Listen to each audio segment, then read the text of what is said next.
You're stuck in the lowest level of manifestation ability, manifestation level 1.0. There are 3 levels of manifestation ability, and you need to be at least at level 2.0 to really manifest anything in your life. But level 3.0 is where the real magic happens. She went on. And I can help you get there, thanks to a nighttime brain-building ritual I discovered while at Harvard myself. More on that in a minute. But first, I need to explain a couple of things to you, because like I said, you're stuck at the lowest level there is, which is why your efforts have been fruitless up till now. It's not your fault though, dear. Here's the problem. As we age, certain parts of our brain shrink. Specifically, the frontal cortex. Thing is, the frontal cortex controls a bunch of important functions. So the fact that it's shrinking is bad news. It's the reason our memory gets worse as we age. And it's the same reason most people can't manifest their way out of a wet paper bag.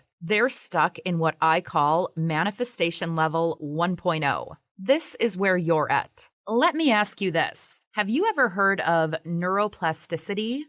I just shook my head no, staring at Janet, wide-eyed. It's the name scientists gave to the idea that the structure of our brains changes over time, meaning new neural pathways are formed as we age and others fade away over time. And study after study has shown that we strengthen whichever neural pathways we use most often. Of course, the opposite is true of the ones we don't use. They weaken and weaken until they reach the point of being pretty much useless. And unless you've been practicing manifestation since birth, those neural pathways are pretty much dead by the time you're a teenager. So that part of your brain isn't working as well anymore. And in this case, it's causing your frontal cortex to shrink. But luckily, modern science has shown that there's a way to change your brain. And I mean, literally, change your brain in the physical sense, so that your brain actually grows in the parts that are lacking. Literally, making your brain